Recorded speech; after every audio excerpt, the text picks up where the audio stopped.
BJP के राष्ट्रीय अध्यक्ष जेपी नड्डा ने पद संभालने के 8 महीने बाद अपनी नई टीम का ऐलान किया है। इस टीम में राम माधव, पी मुरलीधर राव, अनिल जैन और सरोज पांडे को महासचिव पद से हटाकर उनकी जगह नए चेहरों को जगह दी गई है। कर्नाटक से बीजेपी के युवा सांसद तेजस्वी सूर्या को भारतीय जनता युवा मोर्चा की कमान दी गई है। वह पूनम महाजन की जगह लेंगे। बिहार विधानसभा चुनाव से पहले इस परिवर्तन को काफी महत्वपूर्ण माना जा रहा है। हाल ही में कांग्रेस पार्टी में भी काफी फेरबदल हुए हैं। जेपी नड्डा की नई टीम में भूपेंद्र यादव, अरुण सिंह, कैलाश विजयवर्गीय, दुष्यंत कुमार गौतम, डी पुरंदेश्वरी, सी रवि, तरुण चुग, दिलीप सैकिया महासचिव बनाए गए हैं। BL संतोष पहले की तरह संगठन महासचिव की जिम्मेदारी निभाते रहेंगे। बीजेपी की नई टीम में यूपी के राजेश अग्रवाल को कोषाध्यक्ष बनाया गया है। बीजेपी ने अब अपने राष्ट्रीय प्रवक्ताओं की संख्या को बढ़ाकर 23 कर दिया है। सांसद अनिल बलूनी को प्रमोट कर मुख्य प्रवक्ता बनाया गया है। वह पहले की तरह मीडिया प्रभारी की जिम्मेदारी संभालते रहेंगे। 8 राष्ट्रीय महासचिवों में 5 नए चेहरे हैं। भूपेंद्र यादव, अरुण सिंह और कैलाश विजयवर्गीय नई टीम में भी महासचिव हैं। पीएम मोदी ने बीजेपी की नई टीम को बधाई और भविष्य के लिए शुभकामनाएं दी। उन्होंने ट्वीट कर कहा कि मुझे विश्वास है कि आप सभी निस्वार्थ भाव से और पूरे समर्पण के साथ भारत के लोगों की सेवा करने की हमारी पार्टी की गौरवशाली परंपरा को बनाए रखेंगे।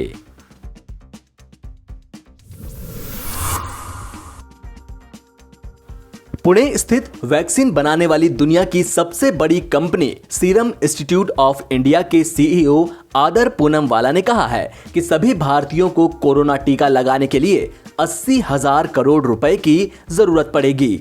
उन्होंने शनिवार को ट्वीट किया कि कोरोना वैक्सीन की खरीद और उसे भारतीयों को लगवाने के अगले 1 साल में 80,000 करोड़ रुपए खर्च होंगे। उन्होंने सरकार से पूछा कि क्या अगले साल में उनके पास वैक्सीन के लिए इतनी रकम है।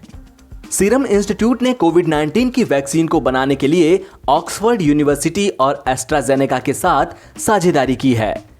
आदर पूनावाला ने पीएमओ इंडिया को टैग करते हुए ट्वीट किया कि क्या भारत सरकार के पास अगले 1 साल में 80,000 करोड़ रुपए उपलब्ध होंगे, क्योंकि वैक्सीन खरीदने और हर भारतीयों तक पहुंचाने के लिए स्वास्थ्य मंत्रालय को इतनी रकम की जरूरत पड़ेगी। हमारे पास सामने अब यह अगली चुनौती है जिससे हमें निपटना है। एक अन्य ट्वीट में पूनावाला ने लिखा कि मैंने इस सवाल को इसलिए उठाया है क्योंकि हमें एक प्लान और भारत व दुनिया में वैक्सीन निर्माताओं का मार्गदर्शन करने की जरूरत है। आदर पूनावाला ने कुछ दिन पहले ही कहा था कि दुनिया में सभी के लिए कोरोना वायरस वैक्सीन उपलब्ध होने में कम से कम 2024 के अंत तक का वक्त मिलेगा।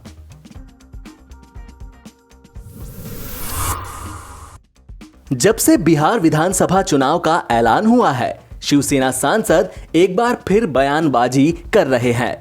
बिहार विधानसभा चुनाव में सुशांत सिंह राजपूत और ड्रग्स केस की जांच को मुद्दा बनाने की कोशिश पर शिवसेना सांसद संजय राउत ने तंज कसते हुए कहा, अगर बिहार में मुद्दे कम पड़ गए हो तो मुंबई से कुछ पार्सल किए जा सकते हैं। बिहार में कोविड पूरी तरह से खत्म हो गया है, ये भी देखना पड़ेगा। अगर कोविड खत्म नहीं हुआ है तो आप चुनाव कैसे करेंगे, रैलियां कैसे करेंगे? वोटिंग तो ऑनलाइन नहीं कर सकते आप, वर्चुअली। उसके लिए तो आपको जाकर कतार में खड़ा होना पड़ेगा। तो परसेंटेज जो है वोटिंग का वो भी नहीं गिरना चाहिए। ज़्यादा से ज़्यादा लोगों ने वोट करना चाहिए। गरीब लोग जो है वो घर से बाहर निकलते नहीं आज। तो ये क्या व्यवस्था आपने किया है, ये देश को बताना चाहिए, क्योंकि बिहार एक बड़ा राज्य है और देश की राजनीति में बिहार का महत्व है। हाँ, तो देश को बताना चाहिए कि आप किस प्रकार से वहाँ चुनाव वोटिंग कर रहे हैं। सर बिहार में जैसा देख रहे हैं किसान बिल पास है, क्या इसका फायदा होगा बिहार को? मुझे मालूम नहीं। बिहार में तो चुनाव लड़ना चाहिए विकास के मुद्दे पर, लॉ एंड ऑर्डर के मुद्दे पर, सुशासन के मुद्दे पर। लेकिन अगर ये सब मुद्दे खत्म हुए हैं जी सर, तो मुंबई से मुद्दे वहां पार्सल जा सकते हैं कुछ।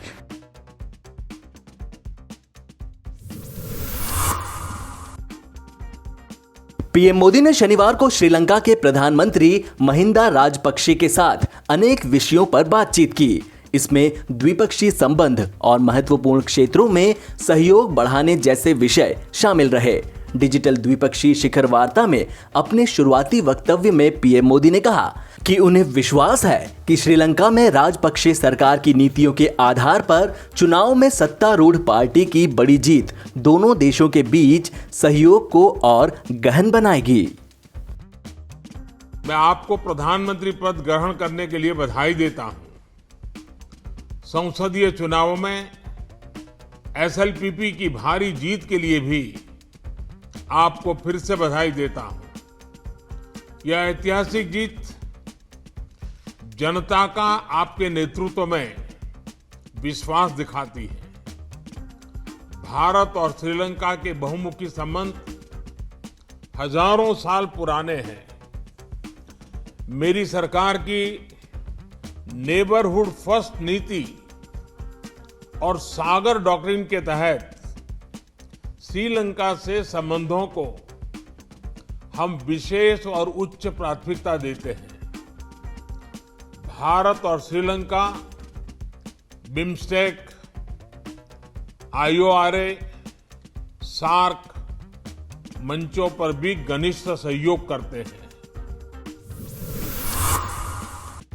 केंद्रीय मंत्री रामदास अठावले ने मांग की है कि सुशांत सिंह राजपूत की मौत से जुड़े ड्रग्स मामले की जांच सीबीआई को भी करनी चाहिए। अठावले ने कहा कि ड्रग्स के खतरे और इसकी स्मगलिंग पर अंकुश लगना ही चाहिए। उनके परिवार के वकील ने भी यही कहा कि सीबीआई जांच हो तो रही है, लेकिन ये जांच जो है वो जल्द मतलब शीघ्र होने चाहिए। आप भी मान रहे हैं कि जांच में डिले हो रहा है? हाँ, मुझे भी लगता है कि जांच में थोड़ी देरी हो रही है, क्योंकि सीबीआई की इंक्वायरी के बाद ही मतलब एनसीबी का मुद्दा सामने आया, ड्रग का मुद्दा सामने आया।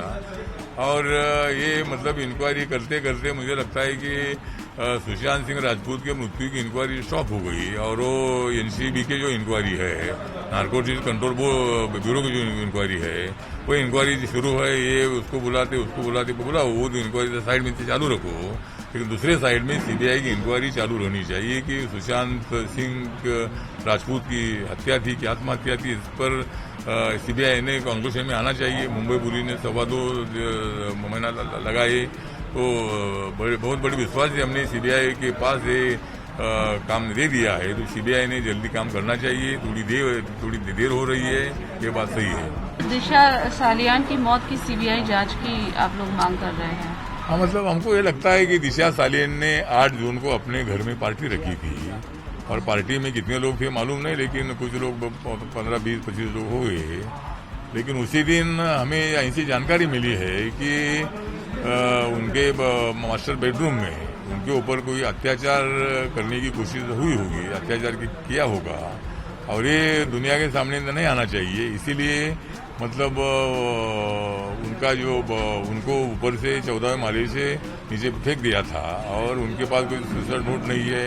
और दिशा सालियन जो है ये सुशांत सिंह राजपूत की मैनेजर थी। जब सुशांत को मालूम हुआ तो उनको बहुत बड़ा धक्का लग गया था, तो उनको मुझे लगता है कि उनकी हत्या ही हुई है। लेकिन मुंबई पुलिस ने उसको ज़्यादा सीरियसली नहीं लिया है। अगर उनकी बॉडी नीचे आई थी तो उसके ऊपर से कपड़े भी नहीं थे, और उनके पास सुसाइड नोट भी नहीं है। उनकी पार्टी थी तो वो कैसा सुसाइड कर सकती है। ये सब मुद्दों पर पुलिस ने इंक्वायरी करनी चाहिए थी, लेकिन ऐसा नहीं किया, और उनका आत्महत्या करके उस केस को उधर स्टॉप कर दिया। इसीलिए उनकी सीबीआई इंक्वायरी होनी चाहिए। अनुराग कश्यप जी जो है ये मतलब जो फिल्म इंडस्ट्री के निर्माता है, और उन्होंने मतलब बहुत सारे अभिनेत्रियों को अपने फिल्म में काम दिया था, और उनके ऊपर जिनके ऊपर अत्याचार हुआ नहीं, जिनके ऊपर कोई अन्याय हुआ नहीं, वो तो बोलेगी कि अनुराग कश्यप जी अच्छे हैं। लेकिन पायल पर इसी तरह का अत्याचार हुआ, इसीलिए वो बोल रहे कि वो ठीक नहीं है, उन्होंने मेरे ऊपर ऐसा ऐसा अत्याचार किया है, मेरा जो शोषण किया है, तो इसीलिए मैं उस केस में मैं पायल का सपोर्ट कर रहा हूँ।